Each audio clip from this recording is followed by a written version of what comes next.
Scorpio ಕರ್ಕಟಕ ರಾಶಿಯವರ ಈ ತಿಂಗಳು ಹೇಗಿರುತ್ತೆ ನೋಡೋಣ. It's general reading. Take what resonate with you, leave the rest behind.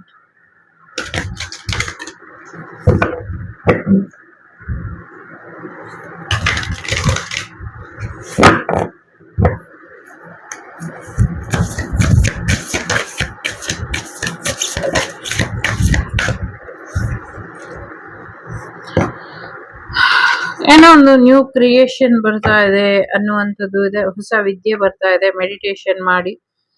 So currently Varahi Navratri ನಡೀತಾ ಇದೆ. ಸೊ ಇಲ್ಲಿ ವರಾಹ ದೇವರೇ ಬಂದಿದ್ದಾರೆ. ಸೊ ಹಾಗಾಗಿ ಹೆಚ್ಚು ಭಯ ಪಡೋದು ಬೇಡ. ಎಲ್ಲ ರೀತಿಲೂ ನಾನು ಪ್ರೊಟೆಕ್ಷನ್ ಕೊಡ್ತೀನಿ ನಿಂಗೆ. ಒಂದಲ್ಲ ಒಂದ್ ರೀತಿಲಿ ನಾನು ಕಾಪಾಡ್ತೀನಿ. ಕತ್ತಲಿನಿಂದ ಬೆಳಕಿನೆಡೆಗೆ ನಿನ್ನನ್ನ ಕರ್ಕೊಂಡ್ ಬರ್ತೀನಿ ಅಂತ ಹೇಳ್ತಿದ್ದಾರೆ ಬಾಟಮ್ ಆಫ್ ದಿ ಡೆಕ್ ನರಸಿಂಹದೇವರು ಮತ್ತೆ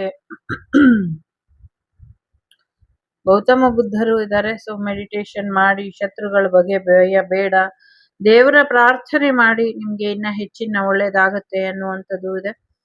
ಜೊತೆಗೆ ನಿಮ್ಮ ಕಾಲಿಗೆ ಗಾಜು ಚುಚ್ಚಬಹುದು, ಸ್ವಲ್ಪ ನೋಡ್ಕೊಳ್ಳಿ ಅನ್ನುವಂಥದ್ದು ಇದೆ. ಭೂಮಿ ವಿಚಾರಕ್ಕೆ ಏನ್ ಸಮಸ್ಯೆಗಳಾಗ್ತಿತ್ತು ಅದೆಲ್ಲವೂ ಸರಿ ಹೋಗುತ್ತೆ ಅನ್ನುವಂಥದ್ದು ಕೂಡ ಇದೆ. ಜೊತೆಗೆ ಆರೋಗ್ಯದಲ್ಲಿ ಚೇತರಿಕೆ ಆಗತ್ತೆ. ಹೊಸ ಔಷಧಿ ಕೂಡ ಕಂಡಿಡಿತಾರೆ, ಹೊಸ ಔಷಧಿ ಬರುತ್ತೆ ಅನ್ನುವಂಥದ್ದು ಕೂಡ ಇದೆ. ಸೊ ಒಂದಷ್ಟು ಅದ್ಭುತವಾದಂತ ನಮ್ಮ ಇತಿಹಾಸದಲ್ಲಿ ಸುವರ್ಣಾಕ್ಷರಗಳಿಂದ ಭಾರತದ ಇತಿಹಾಸವನ್ನು ಬರೆದು ಹೋದಂಥವರೆಲ್ಲರೂ ಪುನರ್ಜನ್ಮಕ್ಕೋಸ್ಕರ ಕಾಯ್ತಾ ಇದ್ದಾರೆ ಅನ್ನುವಂಥದ್ದು ಇದೆ. ಅವರ ಪುನರ್ಜನ್ಮನ ಕೆಲವರು ತಪ್ಪಿಸಿದ್ದು ಇದೆ, ಅಂಥವರಿಗೆ ಶಿಕ್ಷೆ ಕೂಡ ರೆಡಿ ಇದೆ ಅನ್ನುವಂಥದ್ದು ಇದೆ. ಅವರಿಗೆ ಶಿಕ್ಷೆ ಕೂಡ ಆಗತ್ತೆ ಅನ್ನುವಂಥದ್ದು ಕೂಡ ಇದೆ. So one by one next ಎಲ್ರೂ ಒಂದಷ್ಟು ಪುನರ್ಜನ್ಮನ ತಗೊಳ್ತಾರೆ. ನೆಕ್ಸ್ಟ್ ಏನ್ ಹೇಳೋದು, ಯದಾ ಹಿ ಅಧರ್ಮಸ್ಯ ಅನ್ನುವಂಥ ರೀತಿಲಿ ಅಧರ್ಮನ ಮಟ್ಟ ಹಾಕ್ಲಿಕ್ಕೆ ಒಂದು ಹೊಸ ರೀತಿಲಿ ಬದಲಾವಣೆ ಬರ್ತಿದೆ ಅನ್ನುವಂಥದ್ದು ಇದೆ. ಎಸ್ಪೆಷಲಿ ಈ ಗುರು ಪೌರ್ಣಿಮೆಗೆ ನಿಮ್ಗೆ ದತ್ತಾತ್ರೇಯರ ಆಶೀರ್ವಾದ ಸಿಗೋದ್ರಲ್ಲಿ ಇದೆ ಅನ್ನುವಂಥದ್ದು ಇದೆ. ಗಾಯತ್ರಿ ದೇವಿಯ ಆಶೀರ್ವಾದ, ತ್ರಿಶಕ್ತಿಯ ಆಶೀರ್ವಾದ ಕೂಡ ನಿಮ್ಗೆ ಸಿಗುತ್ತೆ ಅನ್ನುವಂಥದ್ದು ಕೂಡ ಇದೆ. ಜೊತೆಗೆ ಎಲ್ಲ ಪುಣ್ಯ ಭೂಮಿಗಳ ಮಣ್ಣನ್ನ ಒಂದು ಕಡೆ ಶೇಖರಿಸಿ ಅದರಿಂದ ಒಂದು ಹೊಸ ವಿನ್ಯಾಸದ ಇನ್ನೊಂದು ದೇವಸ್ಥಾನ ಶಿಲಾನ್ಯಾಸಗೊಳ್ಳುತ್ತೆ. ವಿಶೇಷವಾದಂತ ವಿಗ್ರಹ ಅದಕ್ಕೋಸ್ಕರ ತಯಾರಾಗ್ತಾ ಇದೆ ಅನ್ನುವಂಥದ್ದು. ಆ ವಿಗ್ರಹ ಇದುವರೆಗೂ ನಾವ್ಯಾರು ನೋಡಿಲ್ದಿರೋ ಅಂತ ರೀತಿಲಿ ಇರುತ್ತೆ. ಇತಿಹಾಸದಲ್ಲಿ ಅಥವಾ ಅಥರ್ವಣ ವೇದದಲ್ಲಿ ಅಥವಾ ಸಾಮವೇದ ಈ ತರ ವೇದಗಳಲ್ಲಿ ಉಲ್ಲೇಖ ಆಗಿರುವಂತ ಒಂದಷ್ಟು ವಿಗ್ರಹಗಳು ಬರುತ್ತೆ ಅನ್ನುವಂಥದ್ದು ಕೂಡ ಇದೆ. ಆ ಥರದ್ದೇನೋ ಸಮಥಿಂಗ್ ಮಾಡ್ತಾರೆ ದೇವಸ್ಥಾನ ಅನ್ನುವಂಥದ್ದು ಕೂಡ ಇದೆ. ಜೊತೆಗೆ ವಿದ್ಯೆಗೆ ಒಂದಷ್ಟು ವಿಶೇಷವಾದಂತಹ ಅಧಿಪತಿಯಾಗಿ ಬೇರೆ ಒಂದು ಝೋನೆ ಬರುತ್ತೆ ಮುಂದಿನ ದಿನಗಳಲ್ಲಿ ಅನ್ನುವಂಥದ್ದು ಕೂಡ ಇದೆ. ಆ ದೇವರಿಗೆ ಅಥವಾ ದೇವಸ್ಥಾನಕ್ಕೆ ಹೋದ್ರೆ ವಿದ್ಯೆಗೆ ಹೆಚ್ಚಿನ ಒಂದು ಪ್ರಾಶಸ್ತ್ಯ ಸಿಗತ್ತೆ. ಯಾರು ತೀರಾ ಮಂಕಾಗಿರ್ತಾರೆ ಅವರು ಕೂಡ ಅಲ್ಲಿ ಹೋಗಿ ಬಂದ್ರೆ ವಿಶೇಷವಾದಂಥ ವಿದ್ಯಾ ಪ್ರಾಪ್ತಿ ಆಗತ್ತೆ ಅನ್ನುವಂಥದ್ದು ಇದೆ. Something very special and unique temple ಆಗೋದ್ರಲ್ಲಿ ಇದೆ. ಜೊತೆಗೆ ಭೂಮಿ ವಿಚಾರದಲ್ಲಿ ಲಾಭ ಇದೆ.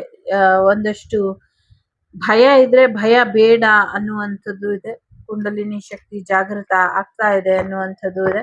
ಯಾರಿಗೋ ಹೆಣ್ಮಗು ಆಗುವಂತ ಸಾಧ್ಯತೆ ಇದೆ. ಫೈನಾನ್ಷಿಯಲ್ ವಿಚಾರಕ್ಕೆ ಏನ್ ಸಮಸ್ಯೆಗಳಿತ್ತು ಅದೆಲ್ಲವೂ ಕೂಡ ಸಾಲ್ವ್ ಆಗತ್ತೆ ಅನ್ನುವಂಥದ್ದು ಕೂಡ ಇದೆ. ನಿಮ್ಮ 5ನೇ ಮನೆಯಲ್ಲಿ ಏನಾದ್ರು ಸೂರ್ಯ ಇದ್ರೆ 12ನೇ ಮನೆಯಲ್ಲಿ ಅಥವಾ ಮೊದಲನೇ ಮನೆಯಲ್ಲಿ 5ನೇ ಮನೆಯಲ್ಲಿ ಸೂರ್ಯ ಇದ್ರೆ ಸಾಕಷ್ಟು ಬದಲಾವಣೆನ ನೋಡ್ತೀರಾ ಅನ್ನುವಂಥದ್ದು ಇದೆ.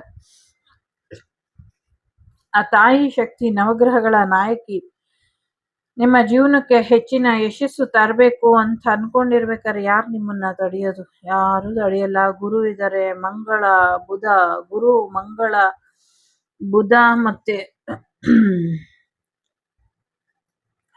ಶನಿ.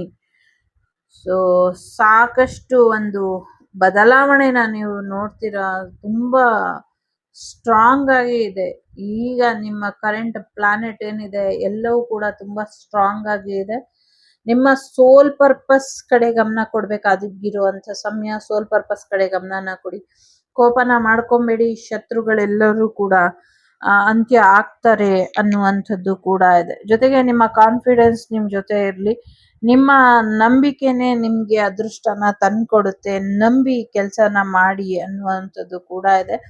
ಜೊತೆಗೆ ಒಂದಷ್ಟು ಮಾಹಿತಿ ಸೋರಿಕೆ ಆಗ್ತಾ ಇದೆ, ಅದ್ರ ಕಡೆ ಗಮನನ ಕೊಡಿ ಅನ್ನುವಂಥದ್ದು ಇದೆ. ಆನ್ಲೈನ್ ಬಿಸ್ನೆಸ್ ಯಾರೋ ಟ್ರ್ಯಾಕ್ ಮಾಡಿದ್ದಾರೆ, ಅದ್ರ ಕಡೆ ಗಮನನ ಕೊಡಿ ಅನ್ನುವಂಥದ್ದು ಇದೆ. ಕಣ್ಣಿನ ಆರೋಗ್ಯದ ಕಡೆ ಗಮನನ ಕೊಡಿ ಅನ್ನುವಂಥದ್ದು ಇದೆ. ಒಂದಷ್ಟು ಸಡನ್ ಚೇಂಜ್ ಬರುವಂತ ಸಾಧ್ಯತೆಗಳು ಕೂಡ ಇದೆ. ಒಂದಷ್ಟು ಚಕ್ರ ಬ್ಯಾಲೆನ್ಸ್ ಮಾಡ್ಕೊಳ್ತೀರಾ ಅನ್ನುವಂಥದ್ದು ಕೂಡ ಇದೆ. ಎಲ್ಲಕ್ಕಿಂತ ಮುಖ್ಯವಾಗಿ ಕಣ್ಣಿನ ಆರೋಗ್ಯದ ಕಡೆ ಗಮನನ ಕೊಡಿ ಅನ್ನುವಂಥದ್ದು ಇದೆ. ಪಾಶ್ಚಿಮಾತ್ಯ ದೇಶಗಳಲ್ಲಿ ಮತ್ತೆ ಬೆಂಗಳೂರಲ್ಲಿ ಮತ್ತೆ ಡೆಲ್ಲಿ, ಕೋಲ್ಕತ್ತಾಲಿ ಸಿಡಿಲು ಬಡಿದು ಒಂದು ದೊಡ್ಡ ಅನಾಹುತ ಆಗತ್ತೆ ಅನ್ನುವಂಥದ್ದು ಇದೆ. ಅಷ್ಟು ಜಾಗಗಳಲ್ಲಿ ಸಿಡಿಲು ಬಡಿಯುತ್ತೆ ಬಿಲ್ಡಿಂಗ್ಗೆ ಅನ್ನುವಂಥದ್ದು ಕೂಡ ಇದೆ. ಸೊ ಎಲ್ಲೋ ಒಂದೆರಡು ಕಡೆ ದೇವಸ್ಥಾನಕ್ಕೆ ಕೂಡ ಸಿಡಿಲು ಬಡಿಯುತ್ತೆ, ಬಟ್ ಏನೂ ಆಗೋದಿಲ್ಲ. ಬಿಲ್ಡಿಂಗ್ಗಳಿಗೆ ಸಿಡಿಲು ಬಡಿದು ಅನಾಹುತ ಆಗತ್ತೆ ಅನ್ನುವಂಥದ್ದು ಕೂಡ ಇದೆ. ಸೊ ಕ್ಷುದ್ರ ಗ್ರಹ ಅಪ್ಪಳಿಸುವಂತ ಸಾಧ್ಯತೆಗಳು ಕೂಡ ಇದೆ ಅನ್ನುವಂಥದ್ದು ಕೂಡ ಇದೆ. ಯಾವುದೋ ಒಂದು ಆಕಾಶಕಾಯ ಮುಂದಿನ ದಿನಗಳಲ್ಲಿ ಯಾವ ವಿಜ್ಞಾನಿಗಳಿಗೂ ಸುಳಿವು ಕೊಡದಂಗೆ ಭೂಮಿಗೆ ಬಂದು ಅಪ್ಪಳಿಸುತ್ತೆ ರಾತ್ರಿಲಿ ಅನ್ನುವಂಥದ್ದು ಕೂಡ ಇದೆ. ಕ್ಷಿಪಣಿಗಳ ಹಾರಾಟದ ಪ್ರಭಾವದಿಂದ ಅದು ಆಗಬಹುದು ಅಂತ ಅನ್ನಿಸ್ತಾ ಇದೆ. I am not sure, but ಆ ಥರ ಇದೆ.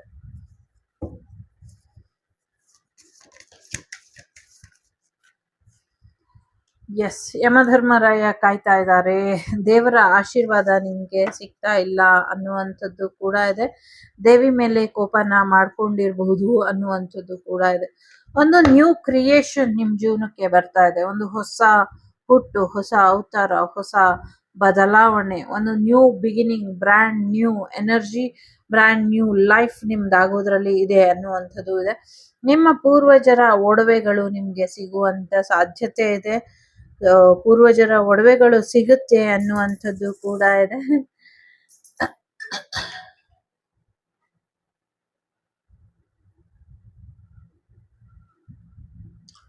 ಪೂರ್ವಜರ ಒಡವೆಗಳು ಕೂಡ ಸಿಗುತ್ತೆ ಅನ್ನುವಂಥದ್ದು ಕೂಡ ಇದೆ. ಜೊತೆಗೆ ಒಂಚೂರು ಹಳೆ ಕಾಲದ ಇತಿಹಾಸದ ಪುಸ್ತಕಗಳನ್ನ ಓದಿದಾಗ ಅಥವಾ ನೋಡಿದಾಗ ಅಥವಾ ಅದ್ರ ಬಗ್ಗೆ ಏನೋ ಮಾಹಿತಿ ಸಂಗ್ರಹ ಮಾಡ್ತಾ ಇರ್ಬೇಕಾದ್ರೆ ಯಾರೋ ಕೆಲವ್ರಿಗೆ ಫ್ಯೂ ಆಫ್ ಪೀಪಲ್ಸ್ಗೆ ಕೆಲವು ಜನರಿಗೆ ಅವರ ಪಾಸ್ಟ್ ಲೈಫಲ್ಲಿ ಅವರದೇ ಇತಿಹಾಸನ ಅವರೇ ಕೂತ್ಕೊಂಡು ಓದ್ತಾ ಇದ್ದಾರೆ.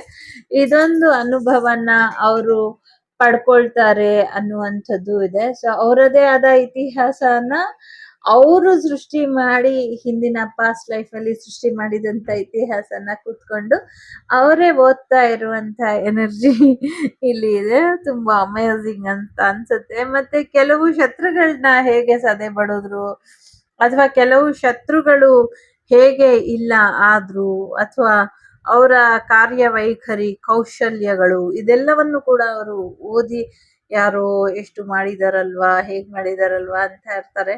ಬಟ್ ಆಕ್ಚುಲಿ ಅದು ಅವರೇ ಮಾಡಿದ್ದಾರೆ. ಸೊ ಅಲ್ಲಿ ಅದು ಓದಿ ಒಂದು ವಾರ ಅಥವಾ ಒಂದು 15 ದಿನ ಆದ್ಮೇಲೆ ಅವರ ಪಾಸ್ಟ್ ಲೈಫ್ ಅವರಿಗೆ ರೀಕಾಲ್ ಆಗತ್ತೆ ಅನ್ನುವಂಥದ್ದು ಕೂಡ ಇದೆ. ಸೊ ಶತ್ರುಗಳಿಗೆ ಸಿಂಹ ಸ್ವಪ್ನ ಆಗಿದ್ದಂಥವ್ರು ಈ ಲೈಫ್ ಅಲ್ಲಿ ತುಂಬಾ ಕೆಟ್ಟ ರೀತಿಲಿ ಅವರ ಲೈಫನ್ನ ಲೀಡ್ ಮಾಡ್ತಿದ್ದಾರೆ. So what ever it will, so life is ಯಾವಾಗ್ಲೂ ಒಂದು ಎಕ್ಸ್ಪೀರಿಯನ್ಸಿಗೆ ಹಾತೊರಿತಾ ಇರುತ್ತೆ. ಸೊ ನಾವೇನ್ ಎಕ್ಸ್ಪೀರಿಯನ್ಸ್ ಮಾಡಿರಲ್ವೋ ಆ ಎಕ್ಸ್ಪೀರಿಯನ್ಸಿಗೋಸ್ಕರ ನಾವು ಸೋಲ್ನ ಚೂಸ್ ಮಾಡ್ತೀವಿ. ಅಂದ್ರೆ ಐ ಮೀನ್ ಲೈಫ್ ನ ಚೂಸ್ ಮಾಡ್ತೀವಿ ಅಲ್ವಾ. ಸೊ ಹಾಗೇನೆ ಒಂದು ಅಮೇಝಿಂಗ್ ಈ ತರ ಕೆಲವು ಸತಿ ಆಗ್ತಾ ಇರುತ್ತೆ. ಸೊ ನಂಗಂತೂ ಇದು ತುಂಬಾ ಇಂಟ್ರೆಸ್ಟಿಂಗ್ ಸಬ್ಜೆಕ್ಟ್. ಯಾವಾಗ್ಲೂ ಅದು ಆಗ್ತಾ ಇರುತ್ತೆ. ಸೊ ಹಾಗಾಗಿ ಮಕ್ಕಳೆಲ್ಲ ಪುಸ್ತಕಗಳನ್ನ ಓದ್ಬೇಕು, ದೊಡ್ಡವರು ಓದ್ಬೇಕು ಅನ್ನೋದು ಅದಕ್ಕೆ. It's okay. ಸೊ ಈ ನವರಾತ್ರಿ ಸಾಕಷ್ಟು ಶತ್ರುಗಳ ನಾಶ ಆಗತ್ತೆ ಅನ್ನುವಂಥದ್ದು ಇದೆ. ಸ್ವಲ್ಪ ಬೇಗ ಆನ್ಲೈನ್ ಶತ್ರುಗಳನ್ನ ನಾಶ ಮಾಡ್ಬೇಕಾಗಿರುವಂತ ಅಗತ್ಯ ಇದೆ. ಸೊ ಎಲ್ಲರೂ ಒಗ್ಗಟ್ಟಾಗಿ ಈ ಆನ್ಲೈನ್ ಶತ್ರುಗಳನ್ನ ಮತ್ತೆ ಆಫ್ಲೈನ್ ಶತ್ರುಗಳನ್ನ ನಾಶ ಮಾಡೋಣ. ಚಾಮುಂಡೇಶ್ವರಿಯ ಕರೆ ಇದೆ ಅನ್ನುವಂಥದ್ದು ಇದೆ. ಚಾಮುಂಡೇಶ್ವರಿ ಕರೀತಾ ಇದ್ದಾರೆ ಅನ್ನುವಂಥದ್ದು ಇದೆ. ನಂಗೆ ಗೊತ್ತಿಲ್ಲ, ಇಲ್ಲಿ ಇನ್ನೊಂದು ವೈಬ್ ಇದೆ, ಹೇಳ್ಬೇಕೋ ಇಲ್ವೋ ಗೊತ್ತಿಲ್ಲ, ಬಟ್ ಆ ಥರ ಇದೆ. ಸೊ ನಮ್ಮ ಪ್ರಿಯಾಂಕಾ ಉಪೇಂದ್ರ ಅವರು ಏನೋ ಒಂದು ಕೋಪದ ಡಿಸಿಷನ್ ತಗೊಳ್ತಾರೆ, ಏನೋ ಒಂದು ತೊಂದರೆ ಇದೆ ಅವರಿಗೆ, ಬಟ್ ಅದನ್ನ ಅವರು ತುಂಬಾ ಚೆನ್ನಾಗಿ ಆ ಎದುರಿಸ್ತಾರೆ ಅನ್ನುವಂಥದ್ದು ಇದೆ. ಮತ್ತೆ ಅವರೊಂದು ಏನು ದೇವಿ ಅವತಾರದ ಚಾಮುಂಡೇಶ್ವರಿ ಇರ್ಬೋದು ಅಥವಾ ಬೇರೆ ಯಾವುದು ಶಕ್ತಿ ದೇವತೆಯ ಒಂದು ಪಾರ್ಟ್ ಮಾಡ್ತಾರೆ ಅನ್ನುವಂಥದ್ದು ಇದೆ. ಯಾಕೆ ಹೀಗ್ ಬರ್ತಿದೆ ಗೊತ್ತಿಲ್ಲ, ಬಟ್ ಇಲ್ಲಿ ಬರ್ತಿದೆ. ನಂಗೆ ಹೇಳಕ್ಕೆ ಒಂಥರ ಇದೆ, ಬಟ್ ಬರ್ತಾ ಇದೆ, ಆಗತ್ತೆ. ನಿಮ್ಮ ಶ್ರಮದ ಫಲನ ಬೇರೆ ಯಾರೋ ಅವ್ರದ್ದು ಅನ್ಕೊಳೋ ರೀತಿಲಿ ಬಿಡಬೇಡಿ. ಒಂಚೂರು ಆರೋಗ್ಯದಲ್ಲಿ ಸಮಸ್ಯೆ ಇದೆ. ನಿಮ್ಮ ಎಕ್ಸ್ ನಿಮ್ಮ ಲೈಫಿಗೆ ಬಂದು ಒಂದಷ್ಟು ತೊಂದರೆ ಮಾಡುವಂತ ಸಾಧ್ಯತೆ ಇದೆ. ಯಾರೋ ವೆಹಿಕಲ್ ತಗೊಳ್ಳುವಂತ ಸಾಧ್ಯತೆ ಇದೆ. ಈ ಸತಿ ಅಂಬಾರಿ ಹೊರುವಂತ ಸಂದರ್ಭದಲ್ಲಿ ಏನೋ ಒಂದಷ್ಟು ಅಂದ್ರೆ ಕುದುರೆಗಳು ಇರುತ್ತಲ್ಲ, ಅದೇನೋ ಒಂದ್ ಸ್ವಲ್ಪ ಸಮಸ್ಯೆ ಆಗತ್ತೆ, ಗಾಬರಿ ಬೀಳುತ್ತೋ ಸಮಥಿಂಗ್ ಏನೋ ಆಗುತ್ತೆ ಅನ್ನುವಂಥದ್ದು ಇದೆ. ಜೊತೆಗೆ ಸಮಥಿಂಗ್ ಏನೋ ಅಂಬಾರಿ ಇಲ್ಲಿ ಹೇಳಕ್ ಇಷ್ಟ ಇಲ್ಲ ಕೆಲವೆಲ್ಲ, ಆ ಥರ ಒಂಚೂರು ಎಚ್ಚರಿಕೆ ಬೇಕು, ಹೆಚ್ಚಿನ ಎಚ್ಚರಿಕೆ ಬೇಕು ಅನ್ನುವಂಥದ್ದು ಇದೆ. ಏನೋ ಒಂದು ವಾರ್ನಿಂಗ್ ಇದೆ, ಪ್ರಾಬ್ಲಮ್ ಇದೆ, ನಿಯರ್ ಫ್ಯೂಚರ್ ಅಲ್ಲಿ ಸ್ವಲ್ಪ ಎಚ್ಚರಿಕೆನ ವಹಿಸಿ ಅನ್ನುವಂಥದ್ದು ಇದೆ. ಇನ್ನ ಗಾಳಿ ಮಳೆ ತುಳಿತಕ್ಕೆ ಇನ್ನೊಂದಷ್ಟು ಬ್ರಿಡ್ಜ್ಗಳು ಮುರಿದು ಹೋಗುತ್ತೆ ಅನ್ನುವಂಥದ್ದು ಕೂಡ ಇದೆ. ಇನ್ನೊಂದಷ್ಟು ಸಮಸ್ಯೆಗಳಿದೆ, ಆ ಸಮಸ್ಯೆಯಿಂದ ಹೊರಬರೋದಕ್ಕೆ ಪ್ರಯತ್ನ ಪಡ್ತೀರಾ, ಬಟ್ ಆ ಸಮಸ್ಯೆಯಿಂದ ಹೊರಬರಕ್ಕಾಗ್ದಿರಾ ಒಂದಷ್ಟು ಸಮಸ್ಯೆನ ಎದುರಿಸ್ತೀರಾ ಅನ್ನುವಂಥದ್ದು ಕೂಡ ಇದೆ. ಮೇ ತಿಂಗಳು ತುಂಬಾ ಇಂಪಾರ್ಟೆಂಟ್ ಅಂತ ಹೇಳ್ತಾ ಇದೆ. ಓಕೆ, ಹೊಸ ಪಾಪು ಬರುವಂತ ಸಾಧ್ಯತೆ ಇದೆ, ಹೊಸ ಬಿಸ್ನೆಸ್ ಶುರು ಮಾಡ್ತೀರಾ ಅನ್ನುವಂಥದ್ದು ಇದೆ, ಸಾಕಷ್ಟು ಸಕ್ಸಸ್ ಕೂಡ ನೋಡ್ತೀರಾ ಅನ್ನುವಂಥದ್ದು ಇದೆ. ಏನ್ ಪ್ಲಾನ್ ಮಾಡಿ ಹಾರ್ಡ್ ವರ್ಕ್ ಮಾಡಿದ್ರಿ, ಅದ್ ಯಾವ್ದು ಸಕ್ಸಸ್ ಆಗಿಲ್ಲ ಅಂತ ಬೇಜಾರ್ ಮಾಡ್ಕೊಂಡಿದ್ರಿ, ಅದೆಲ್ಲವೂ ಕೂಡ ಸಕ್ಸಸ್ ಆಗತ್ತೆ ಅನ್ನುವಂಥದ್ದು ಇದೆ. ಸೊ ಹಾಗಾಗಿ ಹೆಚ್ಚು ಬೇಜಾರ್ ಮಾಡ್ಕೊಳ್ದಿರಾ, ದುಃಖ ಪಡ್ದಿರಾ ಸ್ಟ್ರಾಂಗ್ ಆಗಿ ಇರಿ. ಇನ್ನ ಹೆಚ್ಚಿನ ಬೆನಿಫಿಟ್ ಮತ್ತೆ ಇನ್ನ ಹೆಚ್ಚಿನ ಸಕ್ಸಸ್ ನ ನೀವು ಮುಂದಿನ ದಿನಗಳಲ್ಲಿ ನೋಡ್ತೀರಾ ಅನ್ನುವಂಥದ್ದು ಕೂಡ ಇದೆ. ಬಿಸ್ನೆಸ್ ಕೂಡ ಚೆನ್ನಾಗ್ ಆಗತ್ತೆ, ಪಾಪು ಕೂಡ ಆಗತ್ತೆ ಅನ್ನುವಂಥದ್ದು ಇದೆ. ಎಲ್ಲಕ್ಕಿಂತ ಮುಖ್ಯವಾಗಿ ಮೇ ಮಾರ್ಚ್ ತಿಂಗಳು ಏನೋ ಒಂದಷ್ಟು ಇಂಪಾರ್ಟೆಂಟ್ ವಿಚಾರಗಳು ನಿಮ್ಮ ಲೈಫಲ್ಲಿ ನಡೆಯುತ್ತೆ ಅನ್ನುವಂಥದ್ದು ಕೂಡ ಇಲ್ಲಿ ಇದೆ. ಸೊ ಫೆಬ್ರವರಿ ಕೂಡ ಇಂಪಾರ್ಟೆಂಟ್ ಅಂತ ಹೇಳ್ತಾ ಇದೆ. ಒಂದೊಳ್ಳೆ ಹ್ಯಾಪಿನೆಸ್ ನಿಮ್ಮ ಲೈಫಿಗೆ ಬರುತ್ತೆ. ಒಂದಷ್ಟು ಸೊಳ್ಳೆಯಿಂದ ಒಂದಷ್ಟು ಕರೋನಾ ಒಂದಷ್ಟು ಎಫೆಕ್ಟ್ ಮಾಡುತ್ತೆ. ಒಂದಷ್ಟು ಆರೋಗ್ಯದಲ್ಲಿ ಒಂದಷ್ಟು ಸಮಸ್ಯೆ ಆಗ್ತಾ ಇದೆ, ಪರಿಹಾರ ಬೇಕು ಅನ್ನುವಂಥದ್ದು ಇದೆ. ಹಾಗಾಗಿ ಧನ್ವಂತರಿ ಬಂದಿರುವಂಥದ್ದು ಇದು ನಿಮ್ಮೊಬ್ಬರಿಗೆ ಅಲ್ಲ, ಇಡೀ ವರ್ಲ್ಡಿಗೆ ಸಂಬಂಧಪಟ್ಟಂಗೂ ಇದೆ. ಜೊತೆಗೆ ಸರಿಯಾದ ರೀತಿಯಲ್ಲಿ ಸಿಚುವೇಶನ್ ಅನ್ನ ಹ್ಯಾಂಡಲ್ ಮಾಡಿ ಅನ್ನುವಂಥದ್ದು ಇದೆ. ಎಲ್ಲೋ ಶಾರ್ಟ್ ಜರ್ನಿ ಹೋಗ್ತೀರಾ ಅನ್ನುವಂಥದ್ದು ಕೂಡ ಇದೆ. ನಿಮ್ಮ ಲೈಫ್ ನಿಮ್ಮ ಕಂಟ್ರೋಲಿಗೆ ಬರುತ್ತೆ ಅನ್ನುವಂಥದ್ದು ಕೂಡ ಇದೆ. ಸೊ ಬೆಟರ್ ಲೈಫಿಗೋಸ್ಕರ ಚೇಂಜ್ ಬರ್ತಾ ಇದೆ ಅನ್ನುವಂಥದ್ದು ಕೂಡ ಇದೆ. ಸ್ವಲ್ಪ ಗಮನ ಕೊಡಿ, ಅಷ್ಟೊಂದು ಫೇವರಬಲ್ ಆಗಿ ಇಲ್ಲ ಅನ್ನುವಂಥದ್ದು ಇದೆ. ಕೋಪ ಮಾಡ್ಕೊಳ್ಬೇಡಿ, ಬಟ್ ಒಳ್ಳೆ ಡೈರೆಕ್ಷನ್ ಇದೆ, ಸಾಕಷ್ಟು ವಿಚಾರದಲ್ಲಿ ಸಕ್ಸಸ್ ಇದೆ. ಪ್ರಾಬ್ಲಮ್ ಇದೆ, ಪ್ರಾಬ್ಲಮ್ ಅನ್ನ ಫೇಸ್ ಮಾಡಿ ಸಕ್ಸಸ್ ಅನ್ನ ನೋಡ್ತೀರಾ ಅನ್ನುವಂಥದ್ದು ಇದೆ. ಡೆಫಿನೆಟ್ಲಿ ಬಿಗ್ ಹ್ಯಾಪಿ ಚೇಂಜ್ ಇದೆ, ಸಕ್ಸಸ್ ಇದೆ, ನಂಬಿಕೆ ಇಡಿ ಅನ್ನುವಂಥದ್ದು ಇದೆ. ಎಸ್, ಸಮಾಧಾನವಾಗಿ ಸಮಸ್ಯೆಯನ್ನ ಬಗೆಹರಿಸ್ಕೊಳ್ಳಿ ಅನ್ನುವಂಥದ್ದು ಇದೆ. ಎಸ್ ಇದೆ, ಸಕ್ಸಸ್ ಇದೆ, ಟ್ರಸ್ಟ್ ಇದೆ, ಬಿಗ್ ಹ್ಯಾಪಿ ಚೇಂಜ್ ಇದೆ. ಸೊ ನಂಬಿಕೆಯಿಂದ ಮುಂದುವರಿರಿ, ಖಂಡಿತ ಇದಕ್ಕಿಂತ ಹೆಚ್ಚಿನ ಯಶಸ್ಸನ್ನ ಮುಂದಿನ ದಿನಗಳಲ್ಲಿ ನೋಡ್ತೀರಾ ಅನ್ನುವಂಥದ್ದು ಕೂಡ ಇದೆ. ಇಲ್ಲಿ ಯಾಕೋ ಕಾಳಿಮ ಸ್ವಲ್ಪ ಬೇಜಾರಲ್ಲಿ ಇರೋ ಹಾಗೆ ಇದೆ, ಅದಕ್ಕೆ ಕಾರಣ ಏನು ಅಂತ ತಿಳ್ಕೊಳ್ಳಿ ಅನ್ನುವಂಥದ್ದು ಇದೆ. ಅದರಲ್ಲಿ ಎಷ್ಟೊಂದು ಕಾರಣ ಇರಬಹುದು, ನಿಮ್ಮ ಪರಿಸ್ಥಿತಿಗೆ, ಮನಸ್ಥಿತಿಗೆ, ವಸ್ತು ಸ್ಥಿತಿಗೆ, ನ್ಯಾಯ ಸ್ಥಿತಿಗೆ ಬಿಟ್ಟಂಥದ್ದು. ಅದರಲ್ಲಿ ಒಂದು ಏನು ಅಂದ್ರೆ ತನ್ನ ಪ್ರಿಯ ಭಕ್ತನನ್ನ ಅಥವಾ ತನ್ನ ಪ್ರೀತಿಯ ಪ್ರಾರ್ಥನೆ ಮಾಡಿ ದೇವಿನ ಯಾರು ಆರಾಧನೆ ಮಾಡ್ತಿದ್ರು ಅವ್ರನ್ನೇ ನಾನೇ ನನ್ ಮಗುನ ಅಂತ್ಯ ಮಾಡ್ಬೇಕಾಗತ್ತಲ್ಲ ಅಂತ ಕೋಪದಲ್ಲಿರೋ ಹಾಗೂ ಬೇಜಾರದಲ್ಲಿರೋ ಹಾಗೂ ಕಾಣಿಸ್ತಾ ಇದೆ. ಬಟ್ ನೀವೊಂದ್ಸತಿ ಕ್ರಾಸ್ ಚೆಕ್ ಮಾಡ್ಕೊಂಬಿಡಿ, ಯಾಕೆ ನಿಮ್ಮ ಶಕ್ತಿ ದೇವತೆ ಮುನ್ಸ್ಕೊಂಡಿದ್ದಾರೆ ಅಥವಾ ದುಃಖದಲ್ಲಿದ್ದಾರೆ ಅಂತ. 12, 8, 4, 6, 5, 3 ನಂಬರ್ ಇಂಪಾರ್ಟೆಂಟ್ ಅಂತ ಅನ್ಸುತ್ತೆ. ಚಂದ್ರ ಬಂದಿದ್ದಾರೆ. ನಿಮ್ಮ ಮನಸ್ಸು ನಿಗ್ರಹದಲ್ಲಿ ಇರ್ಲಿ, ನಿಮ್ಮ ಮನಸ್ಸು ಶಾಂತವಾಗಿ ಇರ್ಲಿ ಅನ್ನುವಂಥದ್ದು ಕೂಡ ಇದೆ ಇಲ್ಲಿ. ಜೊತೆಗೆ ಮಿಥುನ ರಾಶಿ, ಕರ್ಕಟಕ, ಕುಂಭ, ಕನ್ಯಾ, ವೃಶ್ಚಿಕ, ತುಲಾ ರಾಶಿ ಇಂಪಾರ್ಟೆಂಟ್ ಅಂತ ಅನಿಸುತ್ತಿದೆ. ಇದಿಷ್ಟು ನಿಮ್ಗೆ ಬಂದಂತ ಮಾಹಿತಿ. ಇಷ್ಟ ಆದ್ರೆ please like, share and subscribe Vagdevi Kannada channel. ನಾನು ನಿಮ್ಮ ಅಭಿಮಾನಿ ಕಮಲಾಕ್ಷಿ. ಸಿಗ್ತೀನಿ ಮುಂದಿನ ವಿಡಿಯೋಲಿ. ಅಲ್ಲಿವರೆಗೂ ಟೇಕ್ ಕೇರ್, ಬಾಯ್, ನಮಸ್ತೆ. ಲೋಕ ಸಮಸ್ತ ಸುಖಿನೋ ಭವಂತು, ಸಮಸ್ತ ಸನ್ಮಂಗಳಾನಿ ಭವಂತು, ಧರ್ಮೋ ರಕ್ಷತಿ ರಕ್ಷಿತಃ. ಎಲ್ಲರಿಗೂ ಒಳ್ಳೆಯದಾಗ್ಲಿ. ಟೇಕ್ ಕೇರ್, ಬಾಯ್, ನಮಸ್ತೆ.